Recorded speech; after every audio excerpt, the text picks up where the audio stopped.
Hello beautiful people, how are you doing? You are welcome back to my channel. Thank you for stopping by. So today I'm going to be showing us how to make this very classy, elegant bubu kaftan, but with a sleeve. This kaftan is of two types, as you can see, but I'm going to be showing us how to make this one with a sleeve.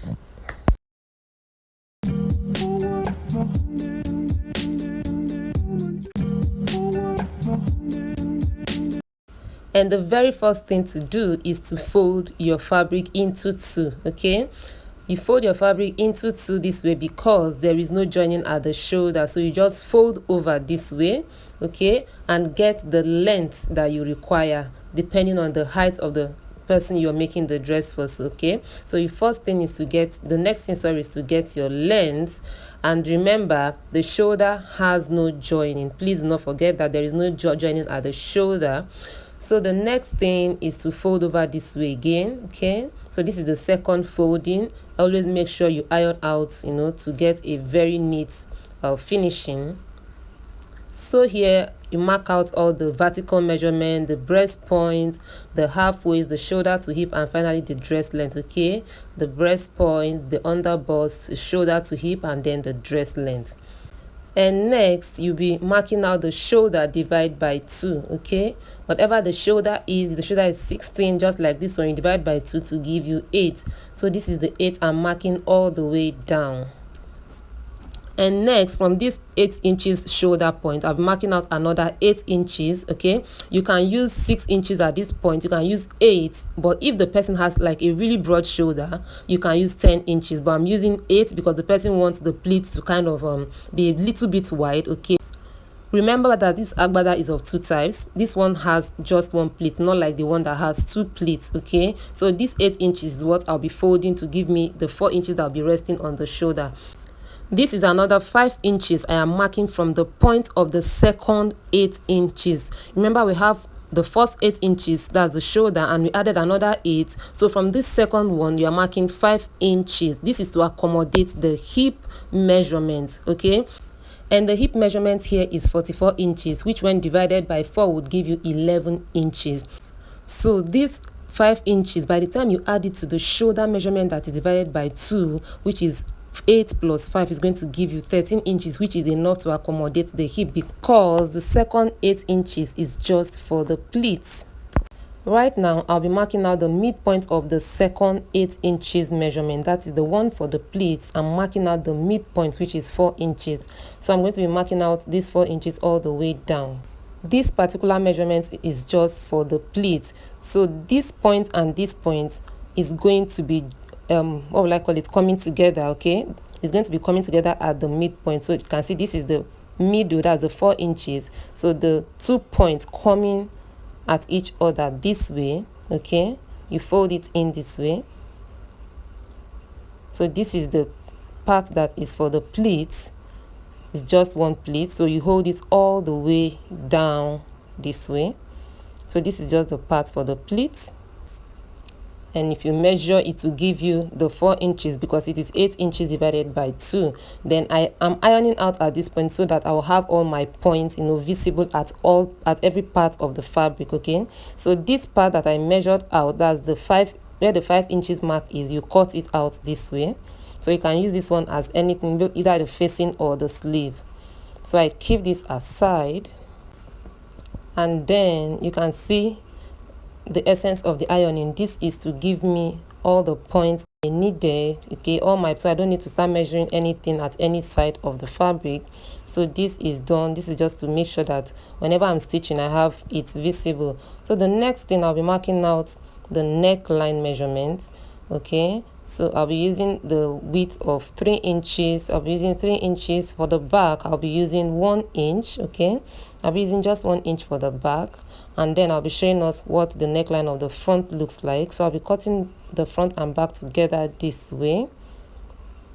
So this is just the back neckline, then I notch the center.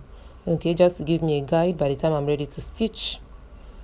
So I open it up. Okay, can see that all the iron parts are very visible, and here is what the neckline of the front looks like. Okay, and that is why I have to open it up. So I'm not going to be cutting the neckline together. I'll be using a depth of 7 inches this part, and then on the other part I'll be using a minimum of 3.5 inches. Okay, please guys, do not forget to subscribe to my channel. Okay, please put up your post notification bell to get notified whenever I put up a new video. Thank you. So guys, this is the neckline I am trying to shape out at this point. You already saw what the neckline looks like, so it's not something I can place on fold and cut out. Yeah, so this is it. Here we have the front neckline and the back neckline cut out, and this is what it looks like. So the next thing, I'll be putting a facing on the neckline before the embroidery. So I'll be opening up this way, and you can see all the lines visible. Okay, has just made the whole thing so easy for me. So this is the part, I already know the part I'll be folding over each other this way, because the ironing has really given me a guide, and this is what I advise everyone to do. So you can see I don't have to struggle to know where to fold or where to stitch. Okay, so, and this fabric is so soft. I wouldn't advise you use a soft fabric like this if you are not, like, if you know you can't manage it. And this is the part I'll be stitching. I'll be putting stay, because like I said, this fabric is so soft, like so soft. This is a silk fabric, so I'll be putting a stay so that the shoulder part I'm going to be that is going to be resting on the shoulder can actually stand, because if I don't do that, like, it's going to be looking all flappy and nobody wants that.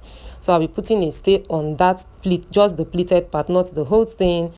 This is just to make sure that that pleated area of this dress, it is standing, because this fabric is a silk fabric. It's not a thick fabric in any form or shape.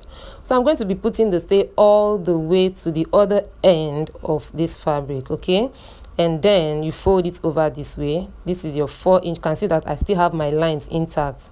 This is just to show you how important it is to iron out before you open up. Okay, I have all my lines still very visible, so I'm just going to be using this second ironing, just to make it relax more or give me a visible line. So at this point I have everything set for almost finishing. Okay, so this is the pleated part that is going to be resting on the shoulder, like I said earlier, that I'm going to be stitching. Okay, you can see the point. I'll be stitching all the way down from the other end to the other end like this.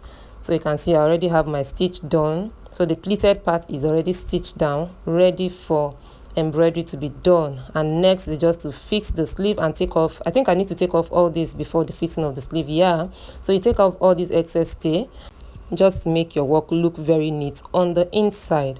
So this is me taking off all the excess stay. If you know you can't use scissors, you use your hand and just tear off this way, so it's very easy to do. So this is the facing. Okay, the facing is ready. I'm just giving it another ironing just to make everything come out as smart as I want. So this is the part for the sleeve, and then we close up. By the time we insert the sleeve, and we close up after the embroidery is done. And guys, here we are, embroidery, stoning, everything done. And next is just to have our sleeve inserted into this boo-boo, and voila, we are done. So this is the part for the sleeve, and here is what the sleeve looks like. Okay, I'll be using a minimum of I'll be folding this sleeve up to give me 8 inches at most, so that I'll be inserting it into the body like this, and the width of the armhole is going to be 10 inches because this person doesn't want it too wide. So this is what it looks like by the time I insert the sleeve. And guys, I am done, and this is what this our boo-boo kaftan, or whatever it is called, looks like. Like, I love this dress. Like, it gives you that elegant, that classy, that rich auntie vibes, and all that. Like, guys, this is so beautiful. I love this dress. Like, honestly, I love this dress. Oh my god, this is so beautiful. Guys, thanks for watching, but it wasn't an easy one because this is a very long and big dress.